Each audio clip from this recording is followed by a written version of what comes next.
Welcome back to Boilers and Beyond. I'm your host, Jordan Jones. Less than 5 weeks remain until kickoff. Excitement for the college football season is starting to heat up. The calendar has turned from July to August, and we can finally say that there are football games to be played this month. Yes, that's right. Week 0, as we know, is August 28th. Though Purdue is not in action, we do get some Big Ten football on that day with Illinois and Nebraska squaring off in Champaign and really being the headliner of that day.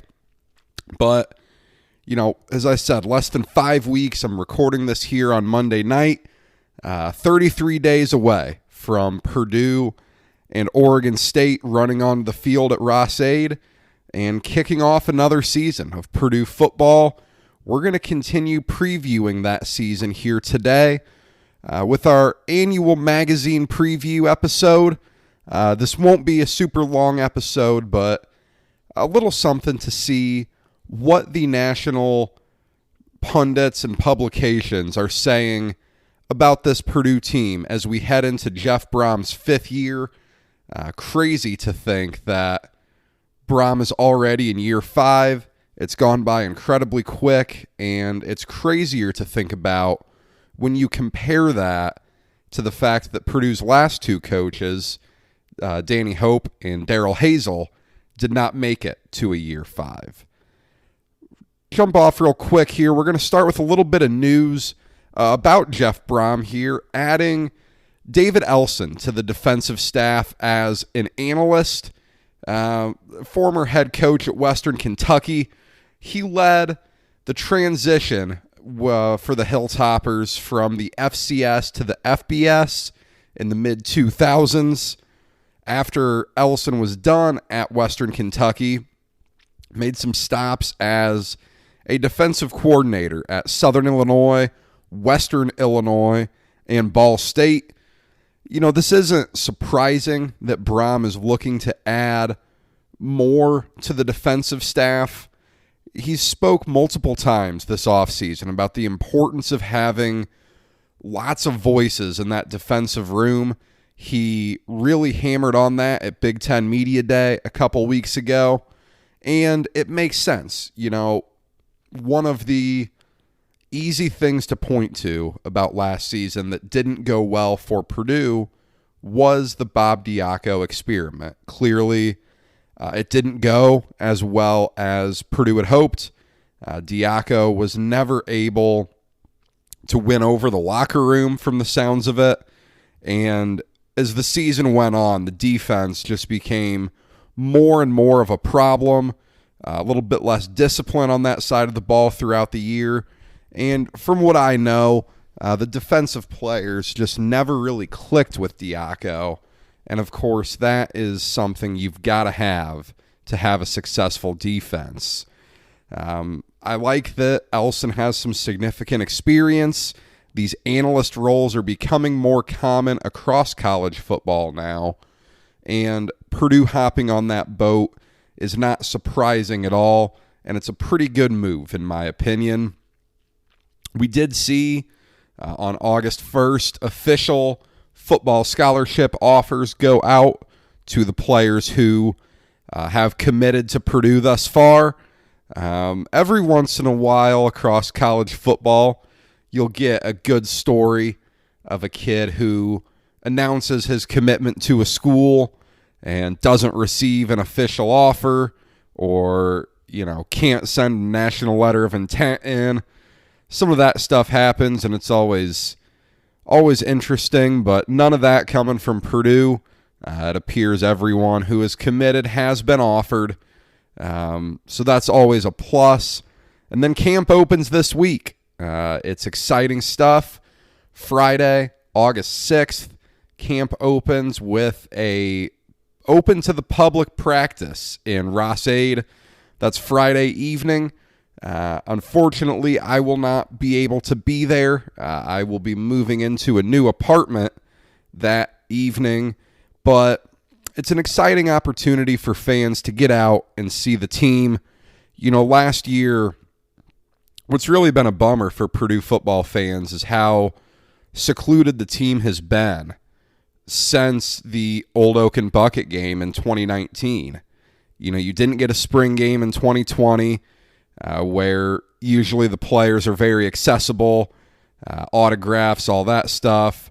You didn't get any open to the public camp last year, couldn't go to games, no spring game this year. So, you didn't get to see anything, and now this is a chance to at least, with your own eyes, see Jeff Brohm's team, see some faces that you've never seen in person before, and, it's good for Purdue to get fans in that stadium and get them excited about buying tickets. It is no secret that overcoming the deficit that Purdue athletics ran up during COVID is priority number one for Mike Babinski, and that's a good way to start by getting people excited about buying tickets again. Now, we'll jump in to our magazine previews here. Like last year, I picked up 3 magazines. Athlon and Phil Steele are the 2 I'll pick up every year, and I'll explain why as we get into this. And last year, I went with Street and Smith's. It was really just not worth my time to read. I did not enjoy it. This year, I went with Lindy's as the 3rd. We might be rotating that one out again next year as well. Can't say I was too impressed with the coverage there. But we'll start off with Athlon here. They predict Purdue to finish 6th in the Big Ten West, ahead of only Illinois in year 1 of Brett Bielema. They have Purdue. Athlon is the only magazine of the 3 that does put out a record prediction. They predict Purdue going 5-7, 3-6 in the Big Ten. That is right on par with Vegas's win total for Purdue of 5. So, par for the course there. They have George Karlaftis as a first-team all-conference player, David Bell as a second-team receiver, and TJ Sheffield as a second-team kick returner. Nationwide, they put Purdue number 60.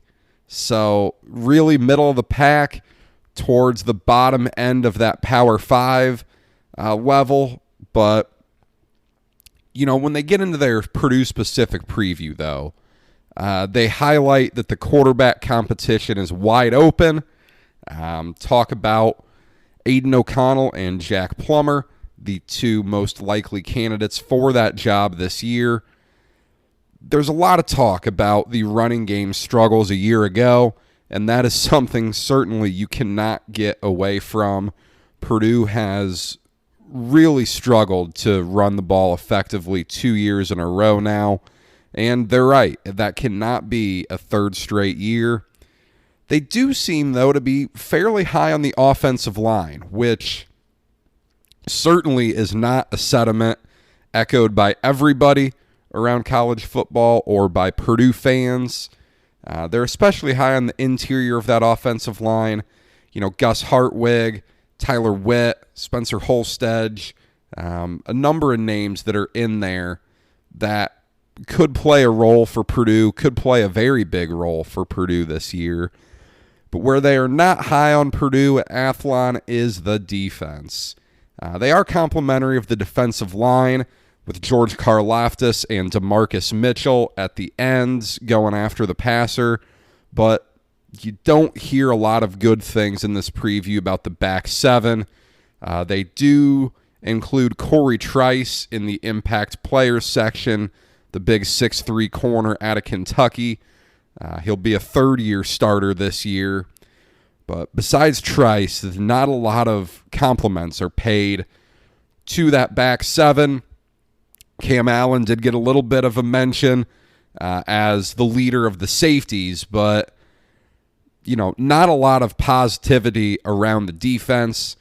This was written before the addition of kicker Mitchell Finneran from Samford.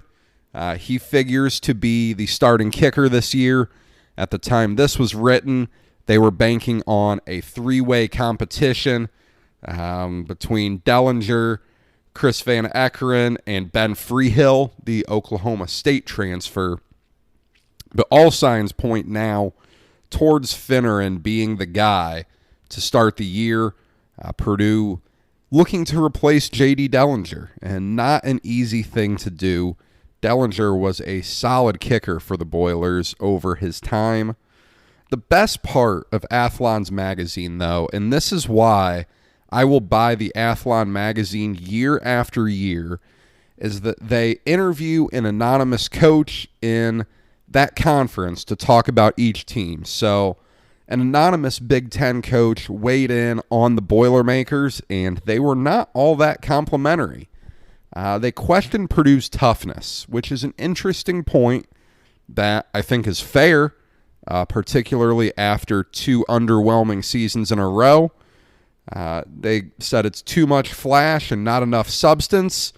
They were not all that complimentary of the offensive line. Really talked about how that unit has struggled.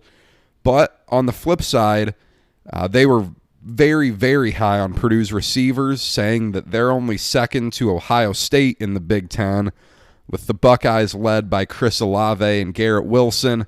That is as high of praise as you're going to get. It is nearly impossible to be better than the receivers that Ryan Day has over in Columbus. This coach pointed out a lot of turnover on the defensive staff, has questions about why there has been so much turnover. But, he wraps things up by saying the quarterback position is key to this team. And if there isn't success at quarterback and they can't find consistency, it could start to fall apart on Jeff Brohm at Purdue. The Athlon writer's final analysis says that Purdue needs to develop a more rugged defense and a more reliable special teams to find themselves back with a winning record in 2021. I think those two are points that everyone can agree on, and I think those two are certainly things that Jeff Brohm has tried to address this offseason, and here in a month we will see if he's been able to do it or not. In the Big Ten, just as a whole conference, Athlon has Ohio State going undefeated as Big Ten East champions.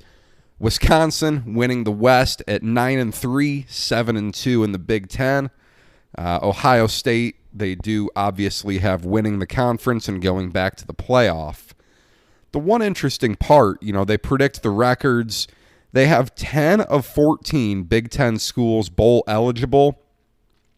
If Athlon is correct and Maryland makes a bowl game, I'll give them quite a bit of credit. I don't see it, but I guess you never know with what Mike Loxley has rolling out in College Park.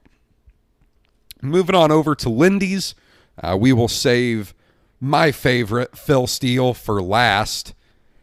Lindy's also predicts Purdue 6th in the Big Ten West, and they have Purdue 10th overall in the Big Ten, 57th overall in the FBS. No record predictions here from Lindy's. And the all Big Ten team, Karlaftis, first team, Bell, second team, same as Athlon. They include Xander Horvath and DeMarcus Mitchell on their third team all-conference. Very nice stuff for two of Purdue's seniors there. Not a lot of coverage here in this magazine. They only devote one page, just the left side, not the left and right side, to teams that aren't in the top 25. That's a bit underwhelming. I don't love that, but they are optimistic about the offense.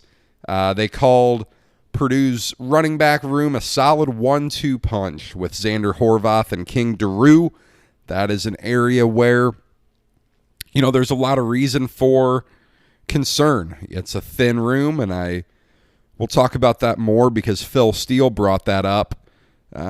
They are complimentary of the Purdue receivers. It's difficult not to be. That's where Jeff Brohm has amassed his talent. And they pointed out the depth on the offensive line. it's a plus. Purdue has certainly gotten deeper throughout the Jeff Brohm era on the offensive line. That was very, very thin for a little bit there at the start of his tenure at Purdue. Not really any analysis of the defense in this magazine. Lindy just kind of listed off some names that are going to play for Purdue on the defensive end. That was a little bit underwhelming. They included linebacker O.C. Brothers, the Auburn transfer, as the top newcomer. Very nice stuff there. I don't know when this went to publication, so it's tough to really criticize that because all of these magazines were at such different times with the timing of transfers coming in differing, but certainly Brothers will be a high-impact guy. I expect guys like Christopher Jefferson, Mitch Finneran, Brock Thompson, all of them to be contributors as well as newcomers. Lindy's wraps up their Purdue analysis by saying anything short of a bowl trip and a winning record has to be considered a disappointment. I think I agree, and I think a lot of other people agree with Lindy's analysis there. They also have Ohio State over Wisconsin in the Big Ten title game. And then Phil Steele, the Bible of college football preview magazines, as he often gets labeled as, a very good magazine, certainly as jam-packed with information as you will ever find. It's truly a sight to see how much information he packs into those pages. A lot of words are abbreviated so he can fit more words on the pages. It's pretty impressive. Phil also has Purdue 6th in the Big Ten West ahead of the Illini. So that is a clean sweep for Purdue in an area they probably don't want to be. In year 5 of the Jeff Brohm era, you would prefer to be a little higher than that, but all is well. No record prediction from Phil. He has Karlaftis, first team all-conference, Bell and Sheffield, second team. Sheffield coming in as a kick returner there. He has Xander Horvath and Cam Allen on the third team all-conference teams. And the one that stood out to me is that Phil does do a fourth team, and his quarterback is Jack Plummer. That is always interesting when you're going into a quarterback competition that one of the quarterbacks is receiving some preseason accolades from a pretty respected national commenter. So very interesting there. When he got into his preview, Phil does break down every position group. At the quarterback spot, he describes O'Connell as accurate, whereas Plummer is more mobile with some moxie. Fair enough. The accuracy and the mobility certainly are going to the right quarterbacks, and Plummer is just a little bit more dynamic than O'Connell. Phil does expect continued improvement from this area. I think you are very right to expect that. Jeff Brohm is a quarterback guy. You should expect that the quarterbacks are continuing to improve under Brohm. He also expects the running backs to improve, but the big concern there, and he's the one who pointed it out, only 3 scholarship running backs after the transfers of DeJohn Hewitt and Tyreek Murphy. So that is a area where Steele is a little bit more concerned. He doesn't expect a drop-off at the receiving core from last year, which is impressive when you consider the loss of second-round pick Rondale Moore, but he points out the addition of Brock Thompson from Marshall as a big reason why he doesn't see much of a drop-off there. Up front with the big fellas, he points out, and I didn't quite realize this, 96 career starts are on this offensive line. I would not have realized that, but I guess when you factor in Greg Long's experience at UTEP, that certainly helps. Phil calls this Jeff Brohm's best offensive line yet. I thought Brohm had a pretty good line in his first year with some of those graduate transfers coming in. So if this is his best line yet, that could be a very positive thing for this group. Flipping the side of the ball up front on defense, very high on the additions of Joseph Anderson from South Carolina and DeMar J. Lewis from Indiana on the offensive line there. And he calls this the best defensive line under Jeff Brohm. I think that's certainly a big part of that is George Karlaftis' presence, but also DeMarcus Mitchell moving to that defensive end role could be very big for this team. Surprisingly, and this is the one that stood out to me too, doesn't see a whole lot of drop-off at linebacker despite the loss of Derek Barnes. I don't know that I can quite agree with that one. Derek Barnes was really, really good. He's clearly high on Jalen Alexander and Jalen Graham, a couple of veteran guys in the linebacking core there.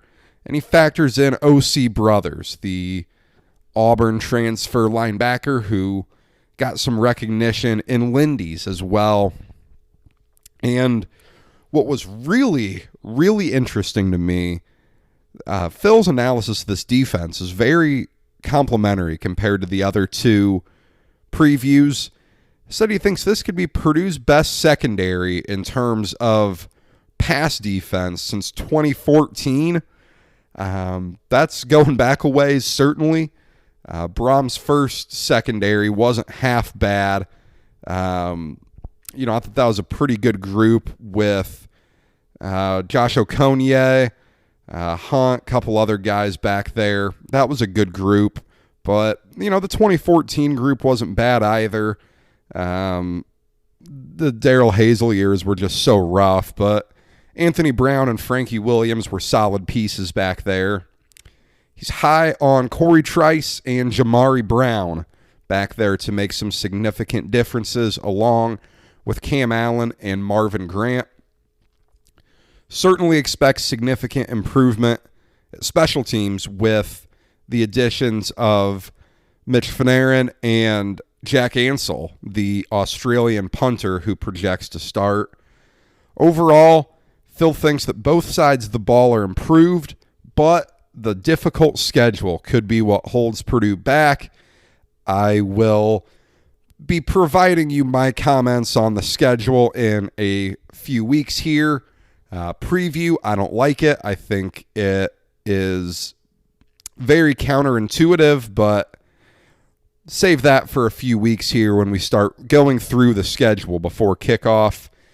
And he thinks Purdue has a good shot at getting back to a bowl, but points to the start of the year where Purdue has a chance to go 4-1. Those non-conference games followed by home matchups with Illinois and Minnesota. If they're 4-1 there, he's very high on Purdue's chances to get back to a bowl. If they're 3-2, probably still have a chance. If it's less than 3-2, I don't think there's going to be a whole lot of optimism around that program as the leaves start to turn and the weather gets colder. Finally, he does have Ohio State over Wisconsin as well in the Big Ten championship game. Next year, I think I'm going to add Pick 6 previews to this. That is a digital-only magazine product that previews the Power 5 schools. I listen to Brett Ciancia quite a bit on the radio. He does a nice job as the publisher of that. From what I've heard him talk about Purdue, he's fairly optimistic about this group. So next year we will throw Brett's product in here and probably replace Lindy's with that. But overall, these publications all point out it's tough to really look at last year and make an accurate prediction. None of them went as far as to predict the quarterback winner, although you could probably infer with Phil Steele putting Plummer on his fourth team who he thinks the more talented quarterback is. The defense is a major question mark all around, and that special teams has to be better. It does. Last year was embarrassing, especially by the end of the year with how poor the performance was in that Nebraska game, Jeff Brohm really needs to get back to a bowl game this year, and a bowl game this year could do a lot in calming down the fan base a bit and building towards a solid 2022 where the schedule is quite manageable compared to this year. Next week, we will continue the week-by-week preview of the 2021 Boilermaker football team. If there's basketball news in the meantime, we'll bring it to you here. I don't expect a whole lot coming out of Mackey Arena, so it's going to be a lot of football here for a while. I know some of you guys really like that. Some of you don't like that as much, but we're going to preview it. I'm excited for it. We're going to talk about games. We will probably just be doing one episode a week throughout the season, but we will be pumping out content. We will see what Jeff Brohm's team can do here in year 5. That's all I have for you today. I'll be back next week. And in the meantime, give the show a follow on Twitter at BoilersBeyond. Send me in some questions, anything you've got Purdue football related. I'd love to answer it. We can always talk about these questions on the show. Send me in your thoughts.